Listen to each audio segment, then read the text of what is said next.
გავაგზავნოთ ჩვენი ამბები მეგობრებო.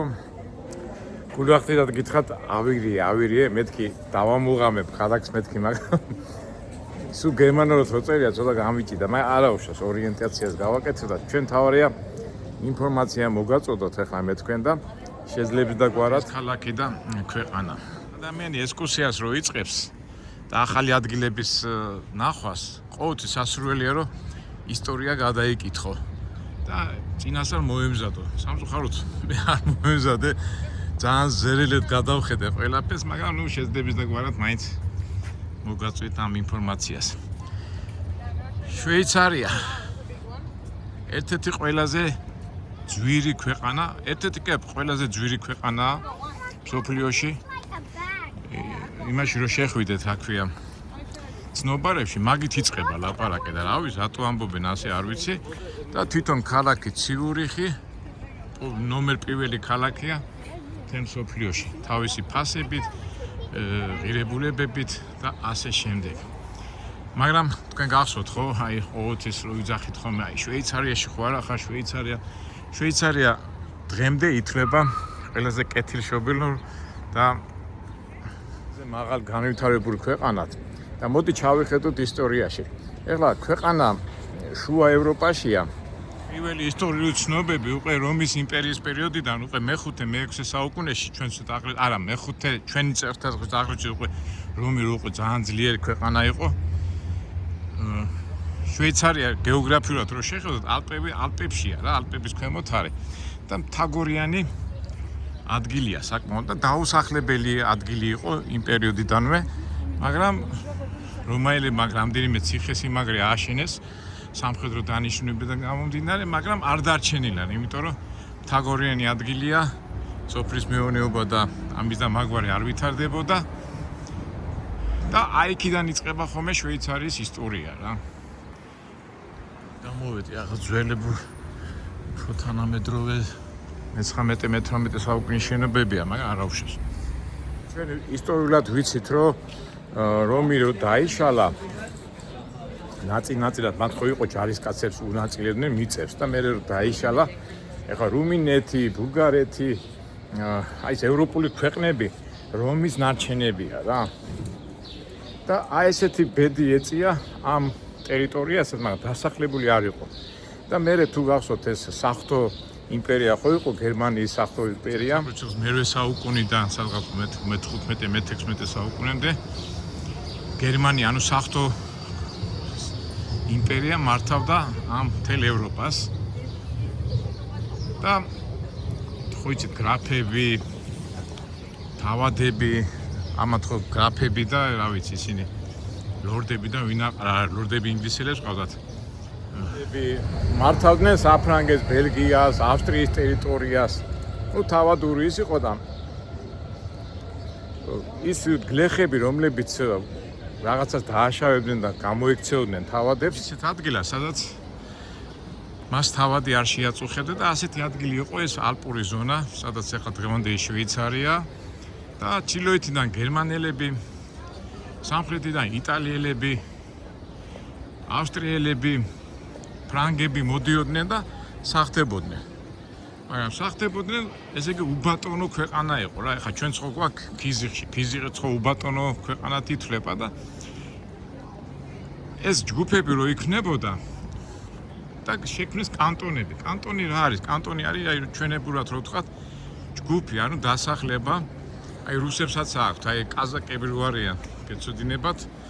კაზაკებიც გამოქცეული გლეხები იყვნენ, თავადებს რო გამოექცნენ და ცალკე როსტოვ-ნადანუ და როსტოვის ტერიტორიაზე ქმნიდნენ თავის. აი იმას რო ეძახდნენ სტანიცა და ამის და მაგვარი, აი ახლა შეიქმნა ეს კანტონები. გერმანიდან წამოსული იყვნენ გერმანულ მოლაპარაკეები, საფრანგეთიდან ფრანგულად მოლაპარაკეები და შეიქმნა 26 კანტონა და დღემდე არის წარმოიდგინეთ, რომელიც შეიქმნა 20-25 საუკუნის წინ ის კანტონები დღესაც მოქმედებს შვეიცარიაში. კანტონები თავისი მართვის სისტემა შექმნეს და ვინაიდან ახლა მაინც შვეიცარია მთაგო ძალიან ლამაზია, შვეიცარია სამწუხაროდ ჩვენ ახლა ვერ შევძლებთ იქ წასვლას, ბუნება არის საკმაოდ კარგი, ლამაზი, მთაგორიანი, მაგრამ სოფლის მეურნეობისთვის უვარგესი და ვინც მოდიოდა ძირითადად მაინც იმას მისდევდნენ მესაქონლეობას ძირითადი მაგათ შემოსავალი მესაქონლეობა იყო, მაგრამ ვინაიდან არ ქონდათ მაინც შემოსავალი, ეს მებრძოლები იყვნენ, ბავშვებს დიდდნენ მებრძოლებად და ძირითადი მამაკაცების ძირითადი პროფესია იყო დაქირავებული ჯარისკაცები. ესე იგი ვიღაცა თავაც ან იმას ომი უნდა და დაეწყო შვეიცარიიდან ამ ტერიტორიიდან ქირავობდა ამ მებრძოლებს. მოიდგინეთ, აი დღემდეც ესე იგი ამათი ძირითადი შემოსავალი იყო ბრძოლაში, ანუ რაინდების და შუა საუკუნეებში ხო ხდებით, აი რაინდული სულით იზრდებოდა შვეიცარიელი ახალგაზრდობა. მაგრამ როგორც სახელმწიფო, აი რო ყოლოდათ მეფე ან ცენტრალური ხელმძღვანელობა ასეთი რაღაცა არ იყო. იღებდნენ მონაწილეობას ჯვაროსნულ ომებში, ქიაობდნენ ამ ჯარისკაცებს და ჯარისკაცები თუ ეს მეომრები ფულს რომ მოაგროვებდნენ, უკვე მოდიოდნენ და აქ სახლებს და ცხოვრებას იწყებდნენ. უყურეთ ამ იმას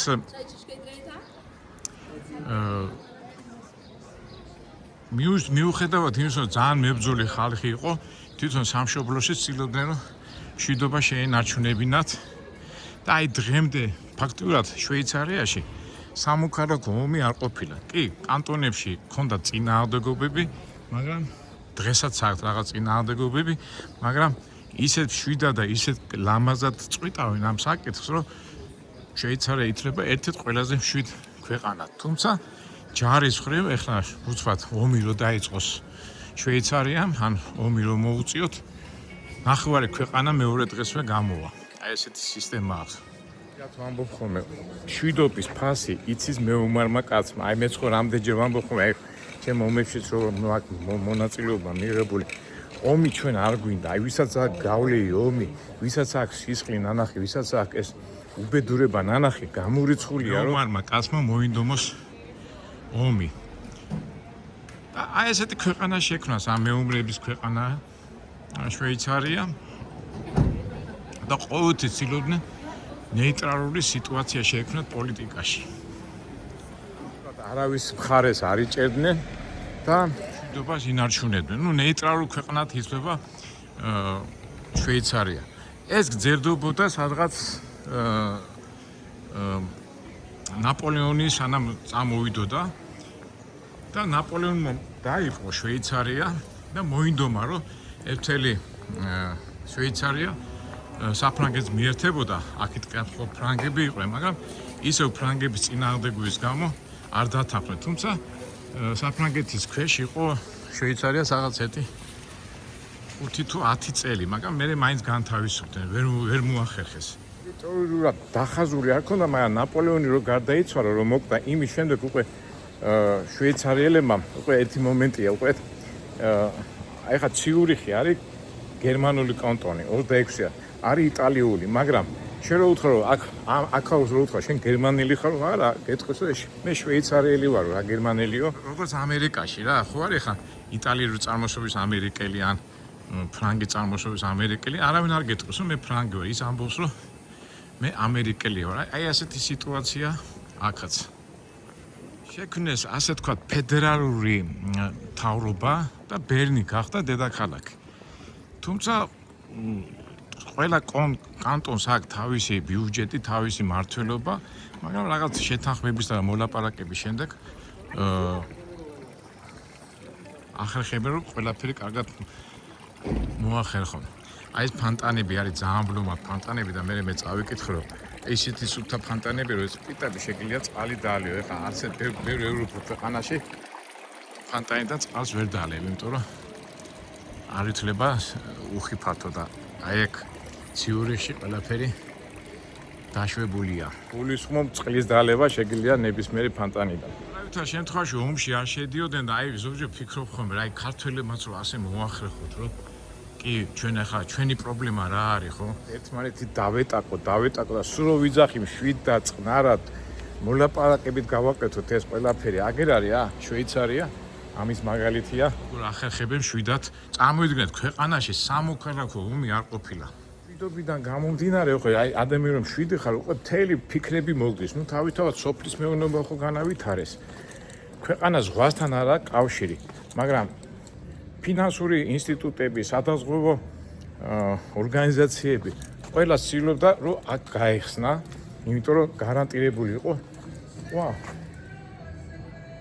მართლმადიდებელი მაღაზია, ხედავ? ხატები. ბერძნები არიან.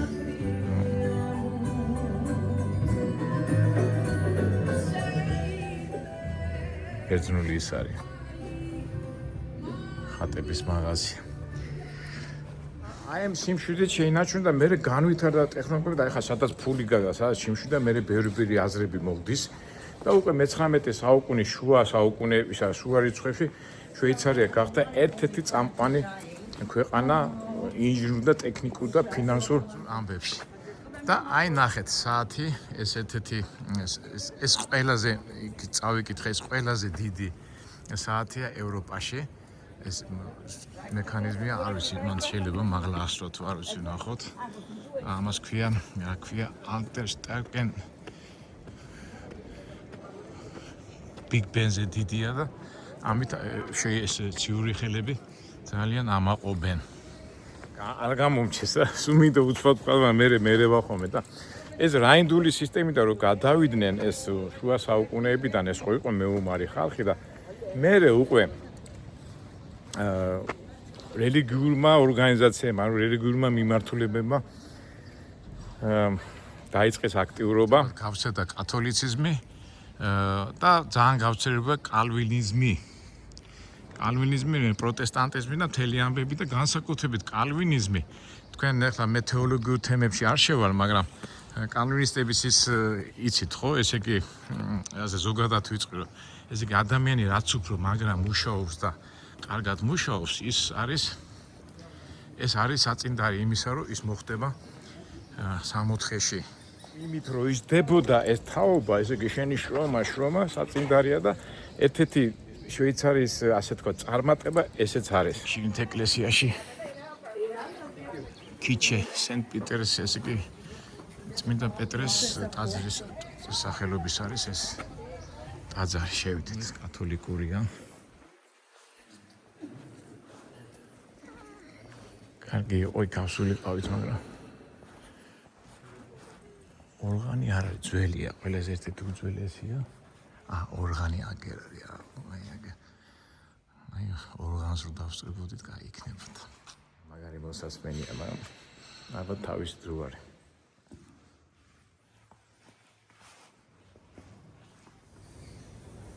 მე-19 საუკუნეში შვეიცარია გახდა ყველაზე დაცული ქვეყანა. ბანკირები, ფულის შენახვა გარანტირებული იყო და თვითონაც ყოველთვის ოფიციალურად შვეიცარია იძახდა, რომ იყო ნეიტრალური ქვეყნის პოზიციას იკავებდა ყოველთვის. მაგრამ ყოველთვის თითქოს უნდათ მისი ომში ჩათრევა, მაგრამ ყოველთვის რაღაცნაირად ახერხებდნენ. აი მაგათად ძალიან ცნობილი ამბავია, როდესაც მუსოლინი მუსოლინობდა, უკვე ფაშისტური იდეებს ავრცელებდა, შვეიცარიელებმა ხარი დაუჭირეს, ყველას გაუკვირდა. განსაკუთრებით ჰიტლერი რომ მოვიდა, ეხლა წარმოიდგინეთ, ეხლა ავსტრიაც ნეიტრალური ქვეყანაა, მაგრამ ჰიტლერმა დაიპყრო ავსტრია და შვეიცარიელებთან რომ მოვიდა, მათ ორი ვერსიაა, რომ ერთი ვერსია ის არის, რომ შვეიცარია თაგორიანი ადგილია და გერმანელებმა არ წამოვიდნენ, იმიტომ რომ ეხლა ერთ კაცს ისეთი ადგილებია, რომ ერთ კაცს 10-15 კაცის დაკავება შეუძლია და არ გარისკეს ამაზე წამოსვლა, მაგრამ მეორე ვარიანტია ძალიან გავრცელებულია. გადაუხადეს ფული და გერმანელები არ შემოვიდნენ შვეიცარიაში. მიუხედავად ამისა, ხოდი ახლა მოსინჯეთ როგორი წყალია. დიდი არაფერი. ქართული წყალი მაგარია. აი ჩვენ მაგარი წყალი გვაქვს რა. ეხლა რაღაცა აკლია, ხო თითქოს ალპებიდან მოდის, მაგრამ ნიტოა რა. არა, ქართველებს მაგარი წყალი გვაქვს. და ასე თქვათ, შვეიცარიელებმა გადაარჩინეს ქვეყანა. სხვათა შორის შვეიცარიელებს არც ერთ ორგანიზაციად გაერო რო შეექმნა, მანდაც არ შევიდნენ. ერთა ლიგა რო იყო რევოლუციის პერიოდში, ხო, 18-ან 20-ან წლებში, მანდაც არ შევიდნენ. ევროკავშირი შეიქმნა და მანდაც არ შევიდნენ, თუმცა ევროკავშირის რაღაც მონაცემებს და ინსტრუქციებს კი იღებენ. ყველანაირად იზოლირებული ქვეყანაა რა. მეორე მსოფლიო ომის დროს ებრაელები ხო გამოვიდნენ გერმანიიდან და მაგათაც არ უშვებდნენ. წარმოიდგინე როგორ უჭიდათ იმ ებრაელებს, მაგრამ ისეთი მკაცრი პოლიტიკა დაიკავეს, რომ დიდი მგონი როგორც ვიცი 5000 თუ რაღაც 6000 კაცი შემოუშვეს მეტი არა და დღემდე შვეიცარია ინარჩუნებს ასე ვთქვათ ემიგრაციულ სიმკაცრეს. აი ხა სხვა ქვეყნებში მაგალითად მოხარაკეობა თუ უნდა მიიღო, 5-6 წელიწადში ღებულობთ. აქ არა, 10-დან 15 წლამდე. აი ისე იცავენ თავის ამ პოლიტიკას. სიძვირია ძალიან დიდი. ეხლა ჩვენ ვიმყოფებით ციურიხში და ციურიხი კიდევ ყველაზე ძვირი ქალაქია მთელ მსოფლიოში. ბერნი, ჟენევა, მე ნამყოფი ვარ ჟენევაში, მე წაღანაც რო გითხარით აეროპორტიდან რო ვიყავი, იქ ორჯერ მაშინ სპორტსმენი ვიყავი და ბევრს არ დავდიოდი და მიუხედავად ამისა ხალხი მაინც მოდის, იმიტომ რომ სიწყნარე და სიმშვიდედან გამომდინარე. აი ისეთი ფასები, აი მე ხა ჩვენ ნიუ-იორკშიც, ლონდონშიც, აი ლონდონშიც ძალიან ძვირია, მაგრამ ციურიხზე ძვირი არც ერთი არ არის. მაგრამ მაინც უჩვენიათ სიმშვიდე და სიწყნარე და ასე თუ ისე. თუმცა ამ ბოლო დროს უკვე ემიგრანტები შემოდიან, არ ვიცი ეს საერთო ზოგადი როგორ გითხრათ სიტუაციიდან გამომდინარე, მაგრამ დღემდე მაინც კაც ქვეყანად ითვლება და ბევრჯერ უკვე YouTube-ში რო შეხვიდეთ, უკვე თვითონ ადგილობრივებიც უკვე ტოვებენ, ესე მასიურად არა, მაგრამ თავისი სიძვირისა და ძვირი ფასების გამო სამწუხაროდ ეს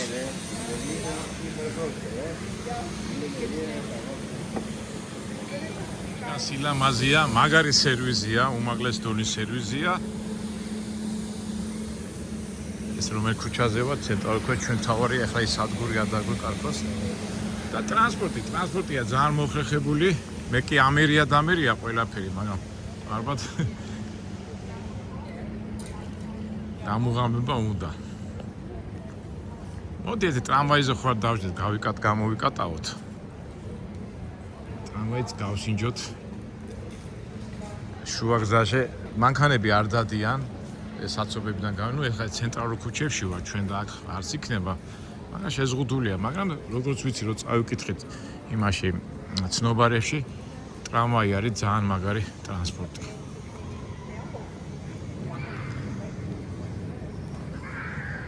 ეს ტრამვაი 13 ნომერია, მაგ გაჩერება სად არის?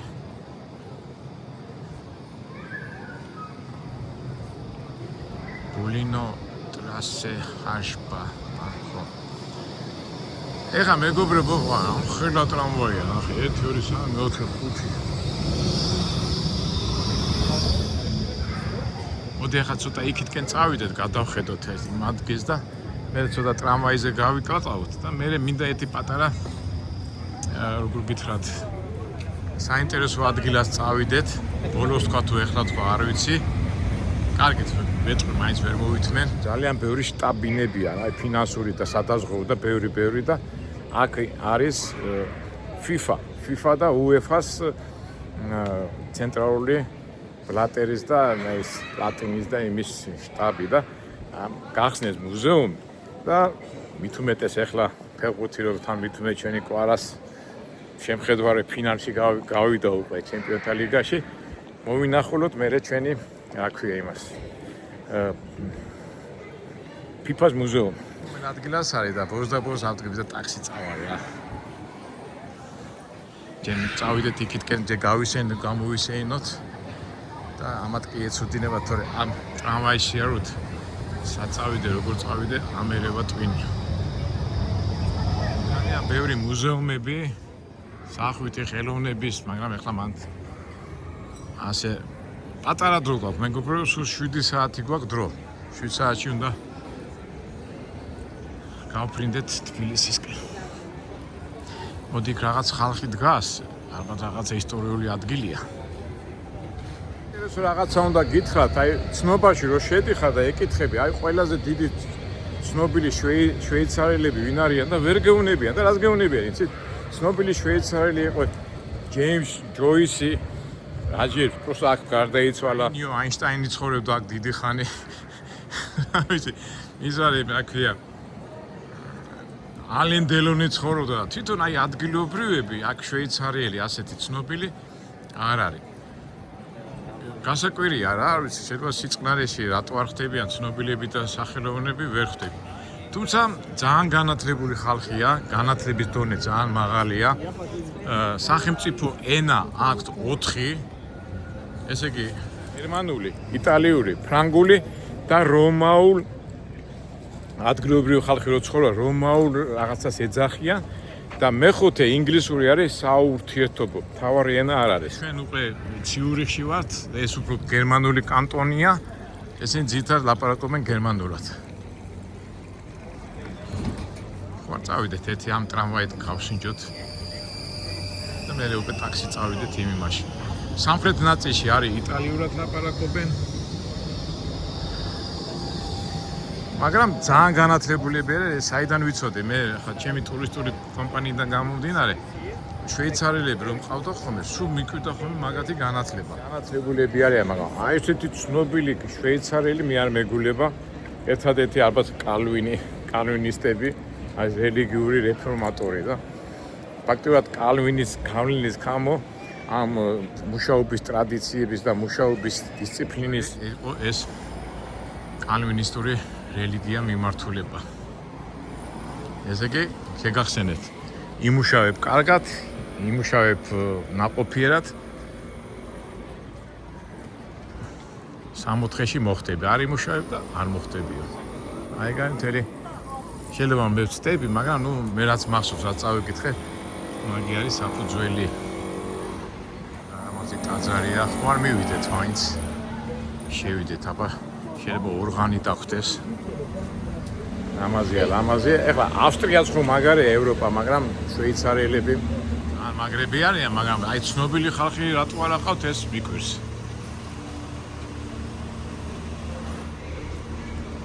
და ისე მეურდები რა. მეომარი ხალხის თავმავლები არიან. შვეიცარიელები ითვლებიან კარგ მომლაპარაკებლად.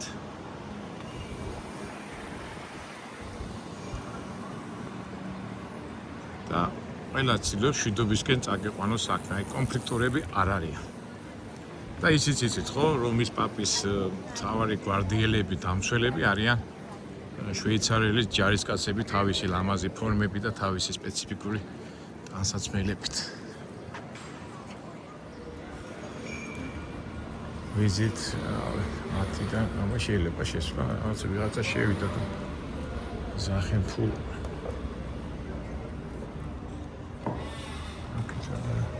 მუზეუმი ჩვენ უფასოდ ვარ ჩვენ და ამიტომ იქიდან შეგვიძლია შევიდეთ.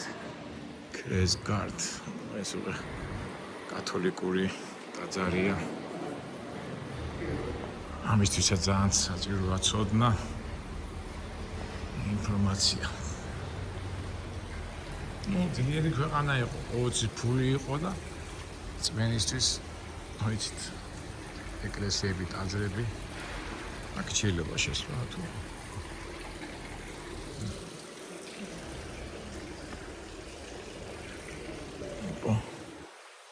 ვიმე გამახსენდა აი ეს რაღაცას უყურებდი, აი ეს არის როგორ გითხრათ, ერთი ქალბატონი იყო, რომელიც ძალიან მხარს უჭერდა მხატვრებს და ყველას ეხმარებოდა და ბოლოს აი ესეთი აქ არის დაკრძალული და აი ესეთი კუბისებური ძეგლი გაიკეთა და რატო? აი მე თავისებური რო ვიყავი, თავისებური სასაფლაოც უნდა მქონდესო რა. მე ვკითხო და დამოვიწყდა მისი სახელი. არისტოკრატი ქალბატონი იყო და აქ არის დაკრძალული. არც სახელი, არც გვარი, თუ დაგაინტერესებს, უნდა იცოდე. აი ესე მოკრება კონკრეტულად. კათასამის კაცები არიან ეს კათოლიკები, თავისი ბერები და ემები, ხატები და აქეთ უკვე მონაზვნები, ქალები. კარგინდა შუა საუკუნეებში რელიგია და სარწმუნოება, ani მედიატორი იყო შუა საუკუნეების ცხოვრების. Hello. აქ რაღაც ღონისძიება გამიღიმა ქარბატონმა და გონი ქორწილია თუ რა ხდება. მაგრამ საინტერესო მომენტში ვარ მოსულები, მაგრამ რა ხდება? შეიძლება ნათლავე იმეს.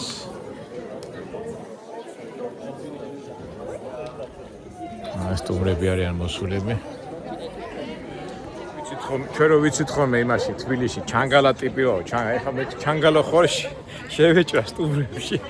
რა გამახსენდა მეგობრებო, მე მაგა კომუნისტების დროს მახსოვს ესე თბილისში იბეჭდებოდა ხოლმე აი გადაცვლილთა პანაშვიდები და დაგზალვის დღეები.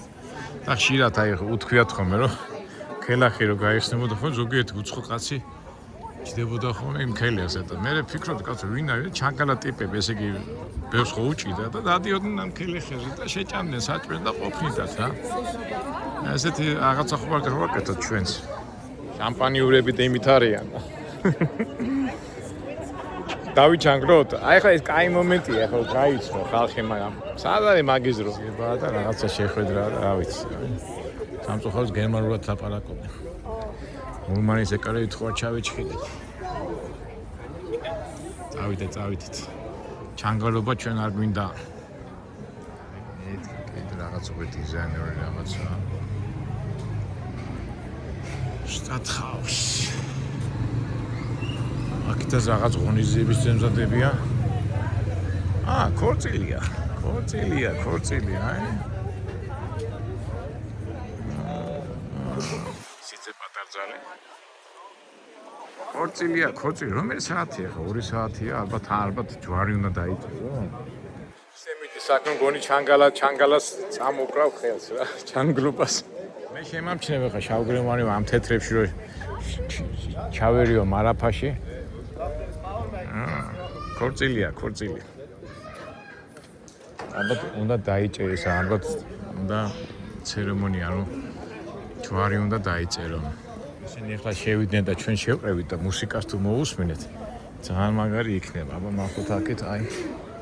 აქეთკენ არის რაღაცა სტანდჰაუს. მოდი ხარ თუ არა, კაცო თუ? გეუბნები წამოდეთ აქეთ მოდი. და ხდება. ხო, ნუ ესე შესასვლელია ტაძარში. ფასიანია საუბრობთ და მოზაო რა, ყველა ტაძარი ყოფილა.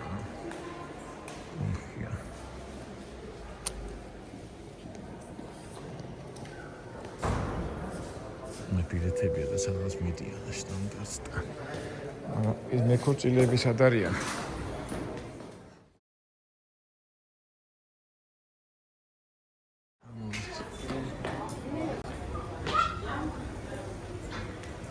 იქითაც ქორწილი ყოფილა. ნახეთ უკვე ეგ წვილი გაფრანჩკულები. ეს აქეთ სხვა წვილია. რომელი ავიჩიოთ მეგობრებო? სად გავხდე ახლა ჩანგალა? აქეთ თუ იქით? გავითვალისწინოთ ის რომ ციურიხი ძვირი ქალაქია, მაგრამ ვისაუზმებ აქ. ხო წავლენ ესენი და თან ესენი ხო იცი როგორც დილობიანი ხალხი ევროპელები ხარ, ვინ გამაგდებს იქიდან? შაბათია და თან მაისი. ჩვენ ხო მაისი არ ვიხდით ხოლმე ქორწილებს და ესენი იხდიან.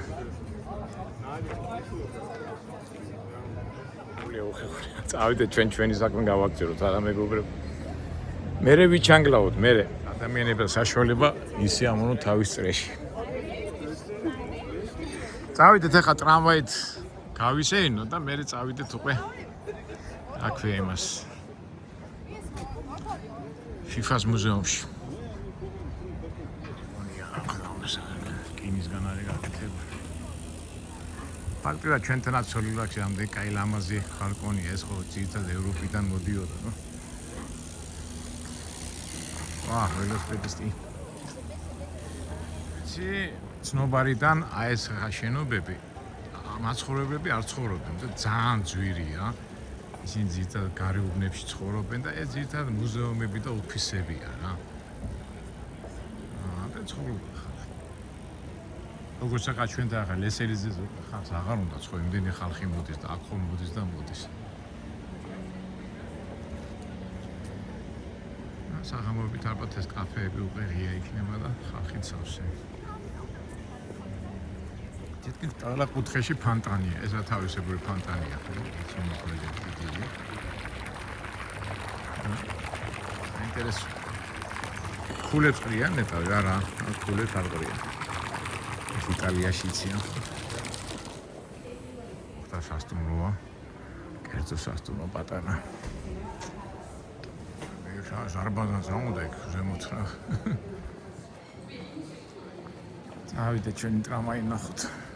საწარმოებელი რომ განვითარდა, მე შვეიცარიული საათების წარმოებაც არის განვითარებული ძალიან, მაგრამ სამწუხაროდ მაგ ინფორმაციაც არ მაქვს წაკითხული და მე შემდეგში თუ მოახერხეთ, მე მაგასაც გავიგებთ. რატო განვითარდა შვეიცარიაში ეს საათების წარმოება ასე მაღალ დონეზე. ეს ტრამვაი სავიდეს ცოტა გავისინო ტრამვაით. ოპა. გადასვლელი არ შეიძლება. ეს ტრამვაი მიდის იქითკენ და ეს ზუსტად ვიცი. მოდი ჩავდეთ გავისინოთ ტრამვაით. უნდა ვთქვათ, რომ აი ჩვენც დავდივართ შვეიცარიაში ტრამვაით. კაი პოპულარული ტრანსპორტია. მოდი ხალხი დადის. შევხვდეთ. მოი კარები დავდი. Geht.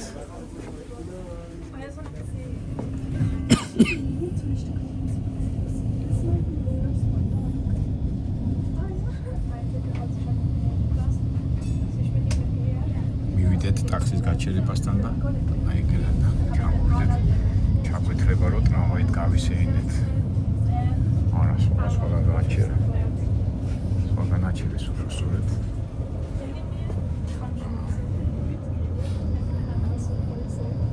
ჩვენი ტრამვაი ჯუჯუჯურო ჯაკჯაკედა. ესაც მალაც მოდის.